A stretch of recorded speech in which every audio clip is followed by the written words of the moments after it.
ಉತ್ತರ ಕನ್ನಡ ಜಿಲ್ಲಾದ್ಯಂತ ಮಳೆ ಚುರುಕು ಪಡ್ಕೊಂಡಿರೋದ್ರ ಬಗ್ಗೆ ಈಗಷ್ಟೇ ಮಾಹಿತಿ ಕೊಡ್ತಾ ಇದ್ವಿ. ಕಡಲ ತೀರದಲ್ಲೂ ಕೂಡ ಕಡಲ್ಕೊರೆತದ ಆತಂಕ ಶುರುವಾಗಿದೆ. ಈ ಬಗ್ಗೆ ಒಂದು ಪ್ರತ್ಯಕ್ಷ ವರದಿ ಇದೆ, ಬನ್ನಿ ನೋಡ್ಕೊಂಡು ಬರೋಣ.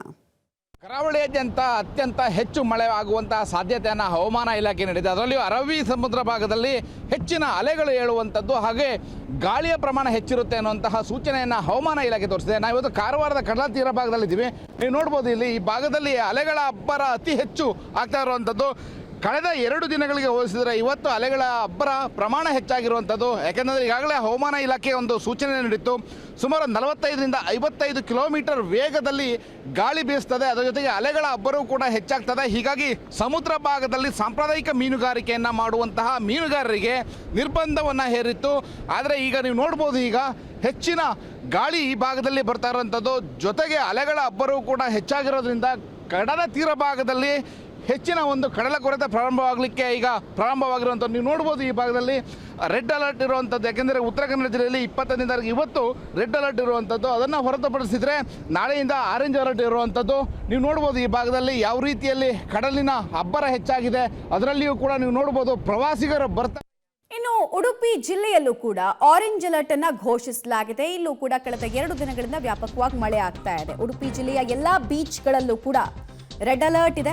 ಸಮುದ್ರ ಹಾಗೂ ನದಿ ತೀರದ ಜನಕ್ಕೆ ಮುನ್ನೆಚ್ಚರಿಕೆಯ ಸಂದೇಶವನ್ನು ಕೂಡ ಜಿಲ್ಲಾಡಳಿತ ರವಾನಿಸಿದೆ. ಕಾಪು, ಮಲ್ಪೆ, ಮರವಂತಿಯಲ್ಲಿ ಕಡಲು ಪ್ರಕ್ಷುಬ್ಧಗೊಂಡಿದೆ. ಕಡಲಬ್ಬರ ವಿಪರೀತವಾಗಿದೆ. ಹೀಗಾಗಿ ಯಾರೂ ಕೂಡ ಪ್ರವಾಸಿಗರು ಕೂಡ ಸಮುದ್ರಕ್ಕೆ ಇಳಿಯದಂತೆ ನೆಟ್ ಅಳವಡಿಸೋದು, ಜೊತೆಗೆ ರೆಡ್ ಫ್ಲಾಗ್ ಹಾಕೋದು ಹಾಗೂ ಅಲ್ಲಿ ಸಿಬ್ಬಂದಿಗಳನ್ನೆಲ್ಲ ಇರಿಸಲಾಗಿದೆ. 40 ಕಿಲೋಮೀಟರ್ ವೇಗದಲ್ಲಿ ಗಾಳಿ ಬೀಸ್ತಾ ಇದೆ. ಕಳೆದ ರಾತ್ರಿ ಹಾಗೂ ಮುಂಜಾನೆಯಿಂದ ಭಾರೀ ಮಳೆ ಆಗ್ತಾ ಇದೆ. ಕರಾವಳಿ ಜಿಲ್ಲೆ ಉಡುಪಿಯ ಎಲ್ಲ ಬೀಚ್ಗಳು ಡೇಂಜರ್ ಬೀಚ್ಗಳಾಗಿ ಪರಿಣಮಿಸಿದೆ. ನಾವು ನೋಡ್ಬೋದು, ಇಡೀ ಎಲ್ಲೆಲ್ಲಿ ಪ್ರವಾಸಿಗರು ಬರ್ತಾರೆ, ಕಾಪು, ಹೆಜಮಾಡಿ, ಉಡುಪಿ ಬೀಚ್, ಪಡುಕೆರೆ, ಅದರ ಜೊತೆಗೆ ಕುಂದಾಪುರ, ಬೈಂದೂರು, ಮರವಂತಿ, ಇಲ್ಲೆಲ್ಲ ಬೀಚ್ಗಳು ಬಹಳ ಡೇಂಜರ್ ಅನ್ನುವಂಥದ್ದು. ಹಾಗಾಗಿ ರೆಡ್ ಫ್ಲಾಗನ್ನು ಮಲ್ಪೆಯಲ್ಲಿ ಹಾಕಿರುವಂಥದ್ದು ನಾವು ನೋಡ್ಬೋದು. ಕಡಲಿನ ಅಬ್ಬರ ಎಷ್ಟಿದೆ ಅನ್ನುವಂಥದ್ದು ಪ್ರವಾಸಿಗರಿಗೆ ಇದನ್ನು ಮನದಟ್ಟು ಮಾಡಬೇಕು ಅನ್ನೋ ಹಿನ್ನೆಲೆಯಲ್ಲಿ ಈ ಥರದ ಒಂದು ರೂಲ್ಸನ್ನು ಹಾಕಿದ್ದಾರೆ. ಇಡೀ ಬೀಚ್ಗೆ ರೆಡ್ ಫ್ಲಾಗನ್ನು ಅಳವಡಿಸಿರುವಂಥದ್ದು. ಸಿಕ್ಕಾಪಟ್ಟೆ ರಫ್ ಇದೆ ಕಡಲು.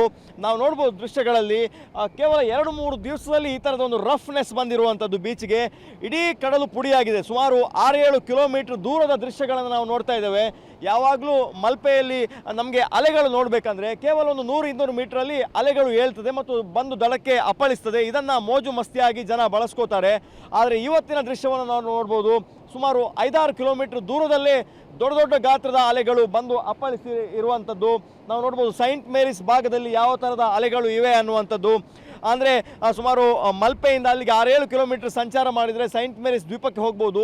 ಇಡೀ ಸೈಂಟ್ ಮೇರಿಸ್ ದ್ವೀಪ ಜಲಾವೃತ ಆಗಿದೆ. ಅಲ್ಲಿನ ಬಂಡೆಕಲ್ಲುಗಳಿಗೆ ದೊಡ್ಡ ದೊಡ್ಡ ಗಾತ್ರದ ಅಲೆಗಳು ಬಂದು ಅಪ್ಪಳಿಸಿರ್ತಕ್ಕಂಥದ್ದು ಇದು ಮಲ್ಪೆಯ ದೃಶ್ಯ. ಒಬ್ಬರು ಪೊಲೀಸರಿದ್ದಾರೆ, ಇಲ್ಲಿ ಗಾರ್ಡ್ಗಳನ್ನು ಹಾಕಿದ್ದಾರೆ, ಯಾರೂ ಕೂಡ ಇಳಿಬಾರ್ದು ಅನ್ನುವಂಥದ್ದು. ಎಷ್ಟು ರಫ್ ಇದೆ ಅನ್ನೋದಕ್ಕೆ ಪೊಲೀಸರು ಇಲ್ಲಿ ನಿಗಾವನ್ನು ವಹಿಸಿದ್ದಾರೆ.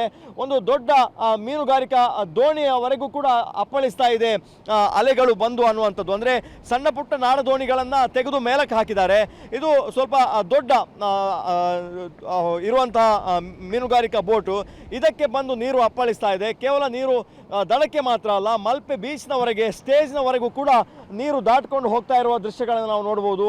ಅಂದರೆ ಈ ಥರದ ರಫ್ ಆಗಿರುವಂತಹ ಅಲೆಗಳು ಬಂದು ಅಪ್ಪಳಿಸ್ತಾ ಇರೋದು ನಾವು ನೋಡ್ಬೋದು ದೃಶ್ಯಗಳಲ್ಲಿ. ಇಲ್ಲಿಯವರೆಗೂ ಕೂಡ ನೀರು ಬಂದು ಅಪ್ಪಳಿಸ್ತಾ ಇದೆ. ಹಾಗಾಗಿ ಬಹಳಷ್ಟು ಡೇಂಜರ್ ಅನ್ನುವಂಥದ್ದು ಜನಗಳು ಕೂಡ ಗೊತ್ತಿರೋದಿಲ್ಲ. ನಾವು ನೋಡ್ಬೋದು, ನೋಡ್ತಿದ್ದ ಹಾಗೆ ಅಲೆಗಳು ಬಂದು ದಡಕ್ಕೆ ಅಪ್ಪಳಿಸ್ತಾ ಇದೆ. ಹಾಗಾಗಿ ಯಾರಾದರೂ ಹೊಸಬರು ಬಂದರೆ ಅವರು ನೀರಲ್ಲಿ ಕೊಚ್ಚಿಕೊಂಡು ಹೋಗುವಂತಹ ಸಾಧ್ಯತೆ ಇದೆ. ಅವರಿಗೆ ಗೊತ್ತಿರೋದಿಲ್ಲ. ಕಾಲಿನ ಬುಡದಲ್ಲಿರುವಂತಹ ನೋಡ್ಬೋದು ನಾವು, ಮರಳು ಜಾರ್ಕೊಂಡು ಹೋಗ್ತದೆ. ಹಾಗಷ್ಟು ಬಹಳಷ್ಟು ಡೇಂಜರ್ ಇದೆ. ಈಗಾಗಲೇ ಬಿಜಾಡಿಯಲ್ಲಿ ಒಂದು ಯುವಕ, ತುಮಕೂರು ಮೂಲದ ಯುವಕ ಮಿಸ್ ಆಗಿ 3-4 ದಿವಸ ಕಳೆದರೂ ಕೂಡ ಆ ಮೃತದೇಹದ ಪತ್ತೆ ಆಗಲಿಲ್ಲ. ಹಾಗಾಗಿ ಬರುವಂಥ ಪ್ರವಾಸಿಗರಿಗೆ ಒಂದು ಕಟ್ಟೆಚ್ಚರವನ್ನು ಉಡುಪಿ ಜಿಲ್ಲಾಡಳಿತ, ಪೊಲೀಸ್ ಇಲಾಖೆ, ಮಲ್ಪೆ ಬೀಚ್ ಅಭಿವೃದ್ಧಿ ಸಮಿತಿಯವರು ಇಡೀ ಬೀಚ್ಗೆ ರೆಡ್ ಫ್ಲಾಗನ್ನು ಹಾಕಿದ್ದಾರೆ. ನಾವು ನೋಡ್ಬೋದು ಒಂದು ಬಾರಿ ದೃಶ್ಯದಲ್ಲಿ, ಇಡೀ ಬೀಚ್ಗೆ ಯಾರೂ ಕೂಡ ಇಳಿಬಾರ್ದು ಅನ್ನುವಂಥದ್ದು. ಅಂದರೆ ನೆಟ್ಟನ್ನು ಅಳವಡಿಸಿದ್ದಾರೆ, ಅಲ್ಲಲ್ಲಿ ಬೋರ್ಡ್ಗಳನ್ನು ಹಾಕಿದ್ದಾರೆ.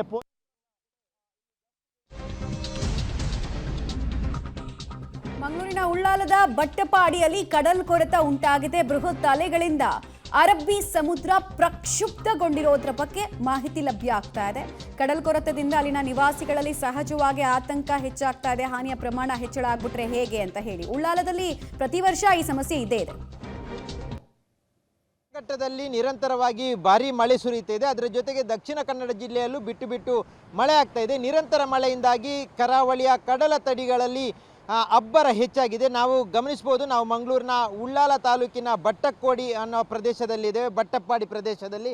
ಈ ಪ್ರದೇಶದಲ್ಲಿ ಗಮನಿಸುತ್ತಿದ್ದರೆ ಕಳೆದ ಹಲವಾರು ವರ್ಷಗಳಿಂದಲೂ ಇದೇ ರೀತಿಯಾದಂಥ ಪರಿಸ್ಥಿತಿ ಈ ಭಾಗದ ಜನರಲ್ಲಿರುವಂಥದ್ದು.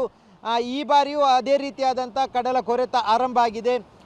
ಇಲ್ಲಿಗೆ ಶಾಶ್ವತ ತಡೆಗೋಡೆಯನ್ನು ನಿರ್ಮಿಸಲಿಕ್ಕೆ ಸಾಧ್ಯವಾಗಿಲ್ಲ ಈವರೆಗೂ. ಹಾಗಾಗಿ ಕಲ್ಲಿನ ಗೋಡೆಗಳನ್ನು, ಕಲ್ಲಿನ ತಡೆಯನ್ನು ಹಾಕಲಾಗ್ತಾ ಇದೆ. ಆದರೆ ಈಗ ಇಷ್ಟೊಂದು ದೊಡ್ಡ ಮಟ್ಟದ ಅಬ್ಬರ ಇರುವಂಥ ಕಾರಣಕ್ಕಾಗಿ ಇಲ್ಲಿರುವಂಥ ಸಮುದ್ರ ತೀರದಲ್ಲಿರುವಂಥ ಮನೆಗಳನ್ನು ಮತ್ತೆ ಕೊಚ್ಚಿಕೊಂಡು ಹೋಗುವಂಥ ಭೀತಿ ಇಲ್ಲಿನ ಜನರಿಗೆ ಇರುವಂಥದ್ದು. ಕಳೆದ ವರ್ಷವೂ ನಾವಿಲ್ಲಿ ಗಮನಿಸ್ತಿರುವಂಥ ಮನೆ ಏನಿದೆ ಅದು ಸಮುದ್ರ ಪಾಲಾಗಿತ್ತು. ಈಗ ಅದರ ಹಿಂದೆ ಇರುವಂಥ ಇನ್ನೊಂದು ಮನೆಯು ಸಮುದ್ರ ಪಾಲಾಗುವಂಥ ಭೀತಿ ಎದುರಾಗಿದೆ.